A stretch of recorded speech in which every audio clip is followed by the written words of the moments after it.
Morning everyone, welcome to Indycar. My name's Gordon Ross.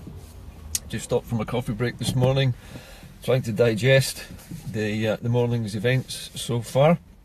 It's an odd one.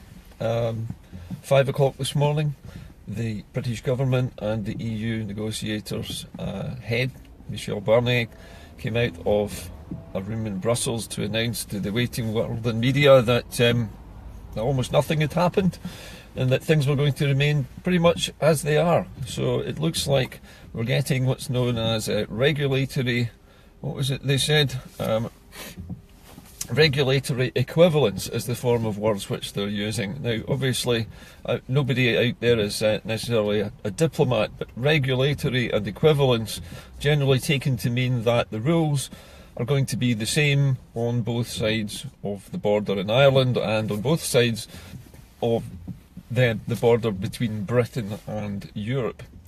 What's actually happened is that the DUP has kind of won the day, and it means that Britain is going to collectively keep the rules the same. In other words, to keep its trading regulations roughly or generally in line with those in Europe to make trade easier. So there's not going to be any big changes to the way things are imported and exported or the standards that apply to them. So basically we've waited a year and a half and had countless meetings and negotiations and proposals, all to come out with the words, basically things aren't going to change, everything's going to stay the same.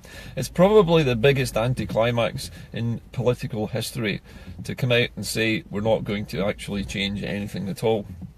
It's the ultimate in conservatism, and I'm sure it's going to delight almost everybody. It's a compromise which delivers absolutely nothing at all.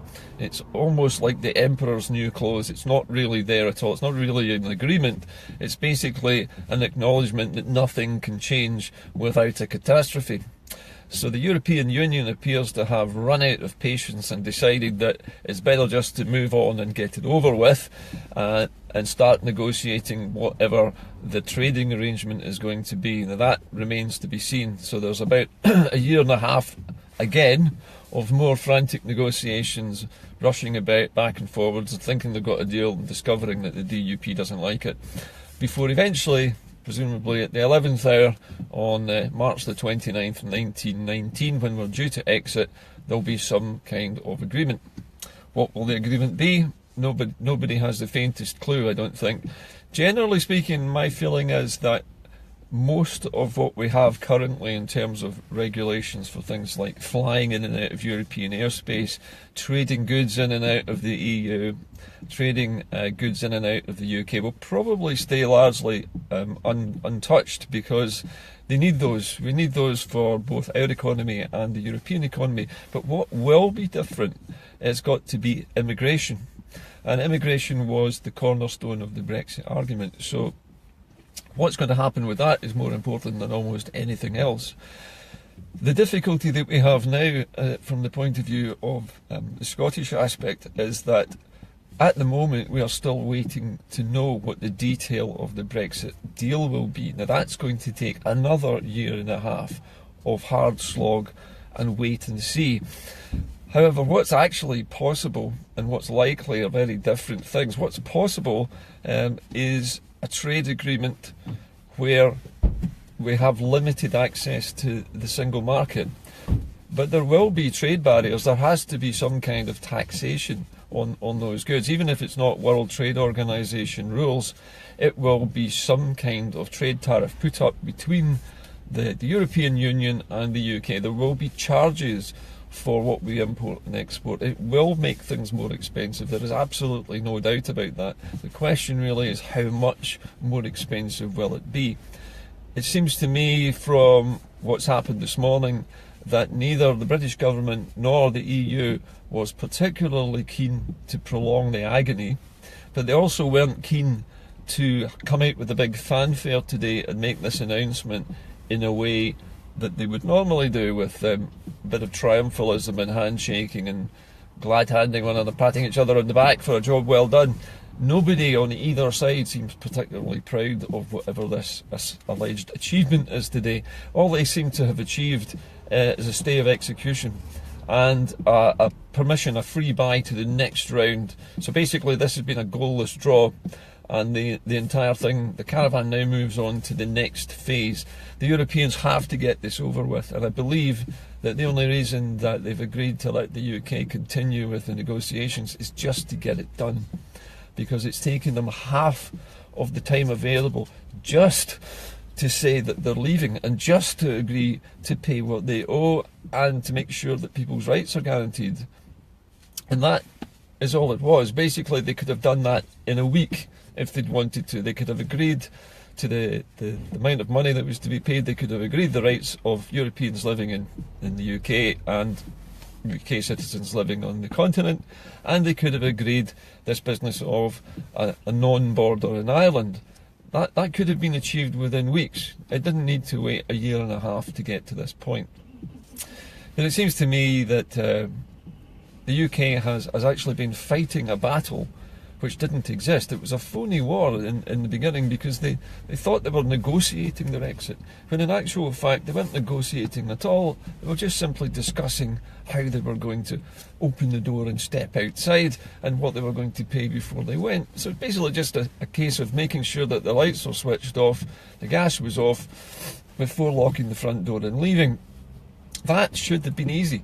Why is it taking a year and a half to get to the point where all they're saying is trading regulations are going to remain the same as they are now on both sides of the English Channel?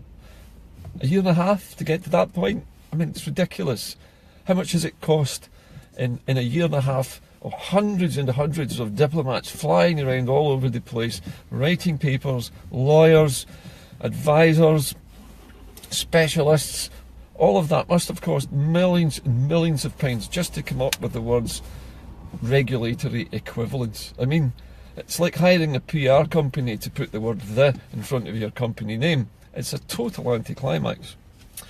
Well, what happens next is anybody's guess. I would like to think that by the end of September next year, we will know for sure what the Brexit deal looks like. But no matter what they do and however they dress this up, it's not going to be as good as trading inside the EU is. It can't be, because if it was made better than that, then nobody would join the EU in the first place, and everybody else who's still in the EU will want to get out of it. I mean, it would be stupid, wouldn't it, for the EU to say, yes, we're going to give you a deal which allows you all the benefits of being in the EU without having to pay a penny. I mean, that's just crazy. They're not going to do that.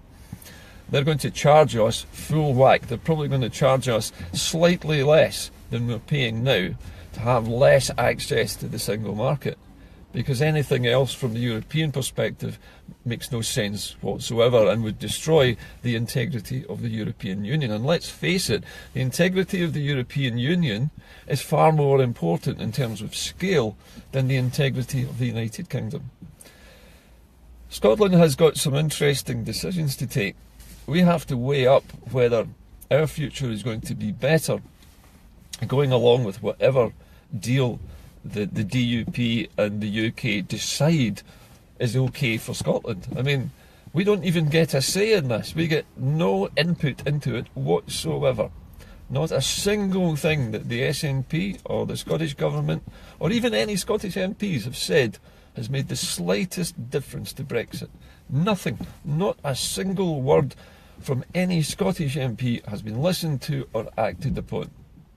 There is no way that we can control the outcome of Brexit, and we are basically strapped in to a toboggan which is hurtling down the hill, and we do not know where it's going to end up. We're powerless. We are passengers in this process. We should be driving this, not being passengers in it. Do remember that the United Kingdom is not a country. It's a conglomeration of 4 countries. And in these 4 countries there are different strands of opinion, and those countries have different needs when it comes to trade, immigration, finance and service industries. We all have different needs, but Scotland's needs are different, very different from the United Kingdom's. Our industries are likely to be hit harder than almost anybody else's in the UK, because we are the ones who are doing the exporting. The back-breaking work of actually making stuff and selling it and making money from other countries is done by Scotland in large part. The only other place which is equal to Scotland or surpasses it is London. I mean, that's an amazing thing. If you think about it, London is usually seen as the centre of activity in the UK. It's where everything happens. And yet, Scotland is the other place where everything happens. Scotland is not as big as London in terms of its population, even, believe it or not, but it ranks as high or higher per head of population in terms of what it produces for the UK. The problem is now that the UK deal that's going to be done in the next year and a half is going to be worse than what we have now. And if it's worse than we have now, and if trading is more difficult and our goods are more expensive, then our industries will be hurt. And nothing that the Tory government or the DUP say or do is going to make it better. It can't be better for the reasons I've stated earlier. The European Union cannot permit the UK to walk away with better circumstances outside of the EU than it had as a member, because it would destroy the integrity of the European Union. Remember how everybody in the DUP and the Tories were fighting to keep this union together. Well, just imagine how much harder the European Union is going to fight to keep its 27 countries together. Their combined economy is gigantic. Their combined market is enormous. And it's the market where we sell our stuff. If it were to break up tomorrow because the UK got a really good deal and everybody started to leave the EU, it would be a catastrophe for Europe and a catastrophe for the UK as well, because we'd have to do deals with every individual country. That would take decades to achieve. Anyway, I think my message this morning is today has been a massive letdown, a massive, huge, underwhelming anticlimax. It's not quite as bad a feeling as September the 19th, 2014, when we didn't get our independence, but it's getting near to that. It's just a massive load of zero. I described Brexit and the Northern Irish difficulties as somebody trying to beat a dead horse with another dead horse. They're not going to make it live. They're not going to make it work. The best they can actually manage to do is just damage the two carcasses. And that's really where we are with this. Brexit is flogging a dead horse. It's not going to fly. It's not going to move. It's not going to work. The best that you can expect from this business of flogging the dead horse is for the dead horse to fall to bits a bit more than it already is. It's a shame, really. But Britain is effectively self-harming so badly that it's gradually killing itself off. And eventually Britain will fall to bits because none of its component countries can stand what is going to happen eventually. And I think it's just a case in the next year and a half of how much more of this we can all stand before it really begins to hurt everybody. Once prices start to really rise and inflation starts to go up and interest rates go up and the cost of living and the cost of fuel, the cost of food start to rise and wages are flatlined, which they have done for the last 8 years, that's when people will feel it. That's when people will start to wonder why we are bothering to go with Brexit at all. And then they'll start to think, well, Scottish independence is looking like a much better prospect. And if that referendum is waiting there in September next year, that's the ejector seat button. As the plane's starting to burst into flames and going down, people will realise they've still got that button to push. And that is the escape route for Scotland. And we're the only country in the UK which has an escape route. We're the only people with the ability to get ourselves out of this mess. And so it seems that the best thing we can do is call the referendum for next September. Have it ready. I have it waiting there with a little sign on it saying, press to eject. So if it gets too bad by September, you can say, okay, let's punch it. Let's go ourselves. We've got everything we need here. We've got our government in place. We've got our taxation. We've got our benefits office. We can pay our pensions.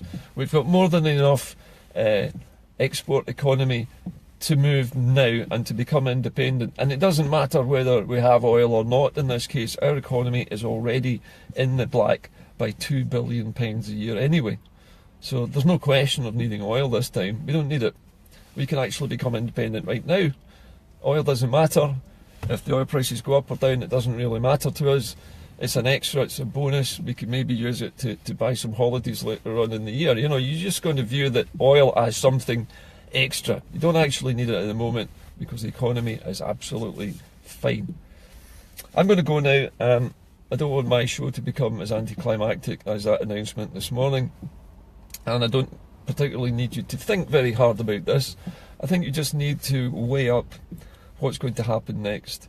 As far as I can see, basically the European Union has got fed up waiting. And they've just thought, sod it, let's just move on to the second stage. Just let them have this moment where they've made it through to the next round. But basically, it's a 0-0 draw. Nobody's won, and next year nobody will win that either. It's just going to be bad. It's just a case of how bad, really, and how much of it we can all take before we push that button. Anyway, I'm going to go now. I've got to go and do a test this morning, but have a good day. Enjoy the sunshine if you've got it. If it's snowing where you are, keep warm, and I'll talk to you next week. Have a good weekend, and that's the end of the broadcast for today, for both Indycar and for Truly Scottish TV News. Bye for now.